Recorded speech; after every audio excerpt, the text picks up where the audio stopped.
Can you guess what I'm going to be doing in this video?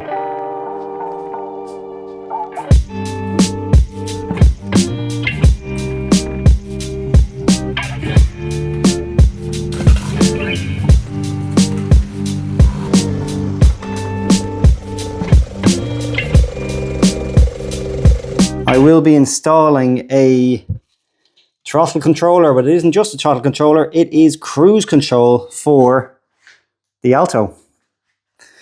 So here's a quick look at all of the different parts and harnesses that I had to get to make this job as easy as possible. This is the main throttle controller, and it comes generally paired with a loom that's specifically for, you know, whatever brand you're installing it on. In this case, it's Suzuki. But there are other harnesses that you can get that will assist with this install. This first one here is to go into the brake harness. So in other words, when the cruise control is on and you hit the brake, that the cruise control turns off automatically, just like a normal OEM car. This is two different harnesses for the clutch. Again, same thing. If you use the clutch, the cruise control will automatically turn off. I actually don't know if I'm going to need both of these. This is the main one here. And I think this one just makes the job a little bit easier and you don't have to cut into cables. But I haven't done this before, so I'm not sure. And the last one here is basically, instead of using this small little button and putting it into the side of the cowl beside the steering wheel, you can have more like an OEM solution where it's a stalk. Now, it doesn't flick up and down. It's still got buttons on the end. It just makes it a little bit easier to use. I don't know how much of this I'm going to be able to film, or even if there's any point, because it's going to be buried in under the dash and it'll probably be just wires everywhere and really confusing. But I will let you know how I get on. As you would expect, this is all in Japanese because I bought this directly from Japan. Hoping some of the diagrams and things like that will be useful. I'm going to have a little look around online and see if I can find English versions of these. But if I can't, I guess I'll just use Google Translate and figure it out. Well, the good news is I was able to find a lot of the manuals for different harnesses and stuff in English on the Pivot website. So that'll be handy. The bad news is the main one here for the throttle controller itself, this AC2, I couldn't find the exact one. This is another version of it, just slightly different, has more buttons on it, but I'm hoping, this is a pretty huge one.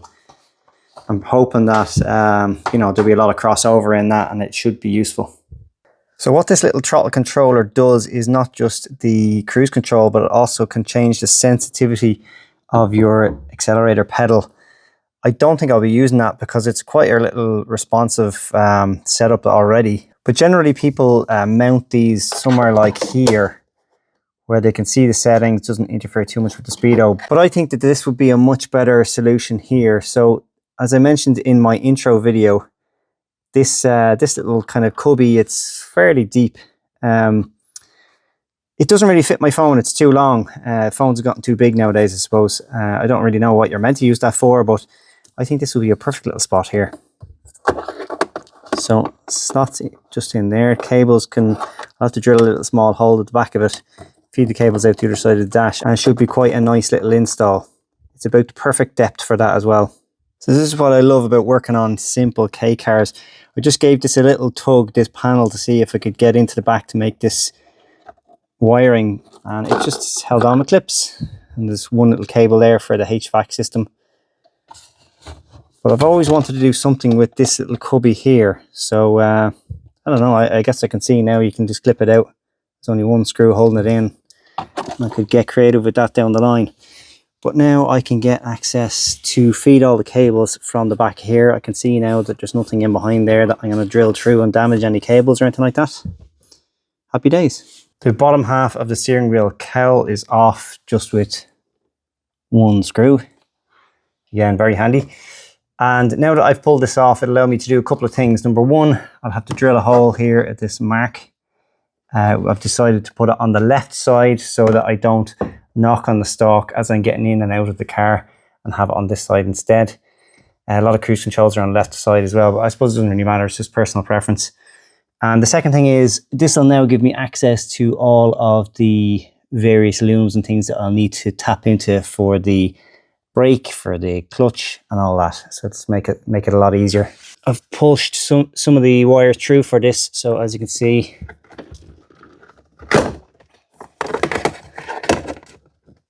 it will slot in there lovely, like OEM.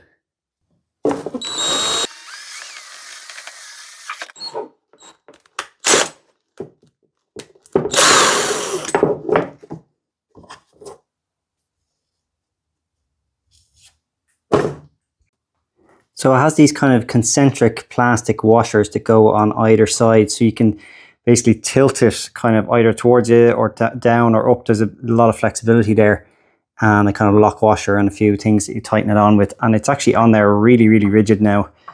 And the wiring has been pulled through, which I'll then feed down back to the main controller. But that's how it's going to generally look in the car. Well, it's many hours later, and as I expected, this was just going to be way too hard to film. But essentially, there is connectors that go onto the clutch, the brake, and the accelerator. And there's one other wire that goes to the back of the head unit. There's a speed sensor cable that is like a speed signal that goes to the head unit. And this particular head unit wasn't using it, but the previous one was. Huge shout out to Ryan. I just happened to send him a message because I know he had done a cruise control on an Alto before. Ryan is based in Australia, and he answered me straight away at like God knows what time in the morning. And he was able to tell me where that speed signal is available at the back of the head unit, rather than trying to trace it all the way back to the ECU or something like that. That was the only part of the instructions that really I couldn't figure out, was where was I going to get that signal from. So huge shout out to you, Ryan. Thank you so much. The final task I have here is to put back in this cowl with my controller on the side and route the cabling in to the actual throttle controller here, and then kind of mount this more sturdily in here. Okay, so everything is now back together, as you can see. It's quite a nice little install. That's the fuel pump starting. Stereo turning on, and it says NOR, which is normal operation. I can also hold down the set button here to turn on the cruise, and there's a little dot here after normal to say that that is activated now. Next thing to do will be to take it out on a test drive, just make sure everything that is operating correctly. There are some settings you can adjust also, like how quickly it accelerates up to certain speeds. So you can give a smoother ride, or for smaller engines you can add more acceleration. So it'll be interesting to see how all that works. One thing I will say is I printed off an English manual for a slightly different version of the cruise control, but it was completely pointless. All the wiring was different, so I resorted back to using Google Translate. It's actually not that bad, to be honest. So these are the next steps for doing a test run and changing some of those settings. Okay, I'm going to walk you through some of the features here. I don't know if you can see that on the screen, but it says A, and then there's a number after it. That is basically how much you're pressing your accelerator pedal down by. So if I full throttle, it goes to 100. If I let off, you see 15% here, just coasting along. I'm on the motorway, so it's kind of noisy. Hopefully you can hear me. But now I'm going to click the set button here on the cruise control. And you can see it changes here to ACC. Take my foot off the accelerator, and I'm coasting along here nicely. What I didn't know was when I, say for example, click up on this, it actually shows the speed I've set on here. So 94, 96, 98, like 100. The acceleration level is also, I would say, perfect for a little small engine.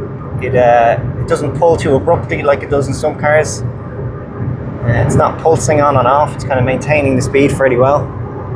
If I drop this down, I'm just going to go in behind this car here. So instead of overtaking, I'll just show you it says 88. And if I put my foot on the brake, it turns off. If I put my foot, let me try that again. Okay, back to ACC. Put my foot on the clutch, turns off. Yes, everything is working correctly. And last thing I want to check is the resume button. So I'll just turn off the cruise. Okay, now I'm going to click resume on here. It should go back to, I think 88 was the last I had it set to. Okay, RES, resume, grand. So it doesn't show the speed on here unless you make it go up or down, but I can bring this up to 90 or 100. It's all working perfectly. I can't believe I got this right the first time. I was just assuming that there was going to be some issue the first time out. It's all working! So although it did look daunting to start with, it's just a case of working through all that wiring and looms and figuring out where everything goes, and it's actually not that bad in the end. If you want to see a much more challenging cruise control install, have a look at my C chassis Alto, my old 1993 one. I have a previous video on that, and that required hooking it up to the throttle body and a cable throttle install and everything. It was way more complicated, and I managed that as well. So have a look at that video if you're interested. All the best. Slán.